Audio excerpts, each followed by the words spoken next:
สบายดีทุกคนเนาะวันนี้ก็มาพบอยู่ในซองทาสีปั่นสวนเด้อเบิ่งว่ามาเที่ยวกรุงเทพนอนมุ้งแอร์เป็นจังไดเย็นคักบ่นะ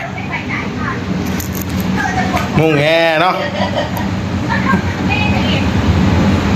เป็นจังได๋แม่ตู้มุ้งแอร์เคยเห็นบ่แบบนี้ผมก็เห็นนะเป็นดินนี่นะบ่เคยเห็นเลยมันจะเป็นแบบนี้เนาะทุกคนเนาะเถอะอันนี้ก็เขาก็เคยเห็นคือกันเนาะมุ้งแอร์เป็นแบบนี้เด็กน้อยข้างในแม่ตู้นอนเย็นสบายเลยจะพอแล้วเพิ่นยังบ่อยากกลับเนาะมันจะเป็นสี่เหลี่ยมแบบนี้เนาะอันนี้เป็นแบบเป็นพลาสติกเนาะเป็นคล้ายๆแบบเสื้อกันฝนแบบนี้เนาะเถอะแม่ตู้เพิ่นนอนสบายกับหลานอยู่ข้างในอันนี้ก็จะเปิดได้ทุกคนเนอะอันนี้มันก็จะเปิดได้นี่เย็นนี่เอามือเข้าไปก็ยังเย็นนี่สบายหักปัญญังเย็นจุ้ย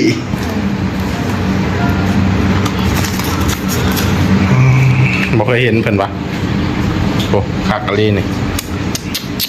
มีหอนมุ้งแอร์เนาะราคาก็ประมาณ1,000,000แม่ตู้ไปจังได้นอนมุ้งแอร์น่ะเย็นอยู่บ่เห็นอยู่มีบ่เคยเห็นบ่แบบนี้อยู่บ้านเฮาบ่ตามไปดินตามเพื่อนคนอื่นยังก็เคยเห็นอยู่บ่เห็นมีแต่เพิ่นใส่แอร์โลดเนาะเย็นไปได้เย็นคักเลยแบบนี้อยู่นั่งนอนเข้าไปรับเลยเนาะได้ไปในอยู่บ้านก็สิดีเนาะเขาเห็นได้บ่เขายินได้บ่เนาะคันแบบนี้ครับบ่ได้นอนนอกเฮือนเลยมันบ่ไม่ตู้เพิ่นจะได้แบบนี้เด้อจะได้มุงแอร์เป็นได้น้องมวยนั่งลงน้องมวยนั่งลงก่อนละน้องมวยก็ตื่นเนาะก็ตื่นขึ้นมากินนมเย็นตีเพิ่นเอาไปเปิดกับประตูคือสิเย็นคักเนาะแม่เนาะไปได้น้องมวยเย็นคักบ่มุงแอร์เอาบ่จัดบ่จะเครื่องมานอนอยู่บ้านเอาบ่ฮะเอาบอกพ่อตัวซื้อให้เลยเนาะถ้าเอาไปนอนอยู่ของเขาได้หมุนพร้อมกันแล้วบาทนี่เอาใช่วันข้างนอกเลยไพ่ก็อยากได้มุ้งแอร์บาทนี่เอาไอ้ตู้เย็นคักอะไรเนี่ยคันได้บันนี้มานอนนอกห้องเลยเนาะยันแต่ไพ่เฮือนเฮาแล้วบ่พอไพ่แล้วพอเนาะไพ่มันคอยเนาะเห็นว่าเย็นคักอะไรเห็นว่าเขาไปนอน3 มื้อ 4 มื้อนี่แหละเขาไปนอนทุกมื้อเลยอันนี้ก็เขาไปนอนทุกมื้อเลยบ้านนี้มาอยู่ดีพัดได้โทรศัพท์คนละเครื่องใหม่เนาะไม่ตู้เพิ่นเบิ่งหมอลำเด็กน้อยก็เบิ่งการ์ตูนคนหนึ่งก็เล่นเกมนี่น้องไม้ไอ้เด้ไม่ได้ชื่อไงก็แม่มันกินข้าวไอ้เด้ลูกสาวเพิ่นมาเลยแม่ตู้จะเอามุ้งแอร์มานอนอยู่เพื่อนไหนเราคักอะไรแล้วสิบมานอนนอกมานอนอยู่หน้าบ้านแล้วบ้านนี่ค่ะ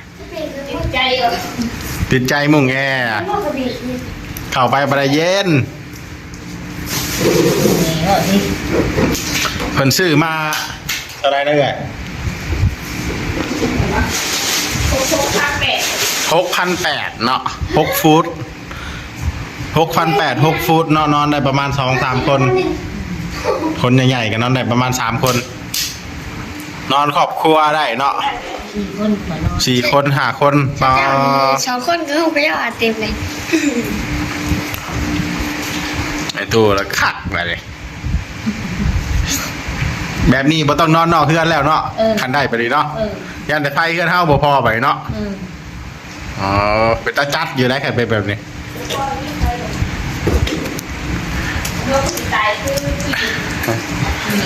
มันสิทนอยู่บ่แหละคันมาได้เป็น2-3 ปีนี่ก็คุ้มอยู่ได้เนาะ เป็นผ่านปีหนึ่งก่อนนะ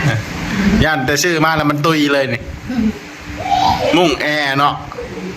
ฮักก็สิเคยเห็นเหมือนกันเนาะนี่ก็ได้ เขาขีดไปขีดมาขาดอะเด้งอ่ะเห็นบอกขาดนะ แล้วสิได้ เด้ นี่พาทุกคนไปเบิ่งเนาะนี่ เนี่ยคือว่าหนักแตกเลย นี่ ว่าพักกระเล่นขาเล่นออกนี่บอกมึงหยิบนี่ เครื่องก็จะเป็นประมาณนี้เนาะ ไม่มี นี่เครื่องก็จะเป็นประมาณนี้เนาะนี่ขักเลย เนี่ยต่อเข็มมายิบเนี่ย อันนี้จะเป็น แล้วทำอะไรสิ ท่อระบายเนาะท่อระบายออกระบายความร้อนออกข้างในก็เย็นข้างในนี่เวลาเขาเปิดเครื่องอัตโนมัติปั๊บคือแอร์เลยปั๊บอยู่ประมาณ18 หา 20 องศาเนาะคันได้นี่คือชีดีนะแม่เนาะตอนนี้ร่างกายพร้อมเลยบอกไปเที่ยวนี่พร้อมแล้วเป็นว่าพร้อมเลยทุกคนเลยพร้อมแล้วเป็นว่าเป็นได้นอนมุ่งแอร์3 มื้อตอนนี้ร่างกายฟิตเต็มที่พร้อมออกเดินทางไปใช้ก็ได้เพิ่นว่าบ่สิเป็นป่าดงพงไพจะลงทะเลภูเขาไปได้หมดขอแค่ได้เห็นเนาะสิ่งหนึ่งที่เพิ่นแปลกใจเนาะคือมาพี่ก็คือย่างลงจากรถก็คือเป็นพื้นปูนเลยทุกคนเนาะทางของเพิ่นเป็นคอนกรีต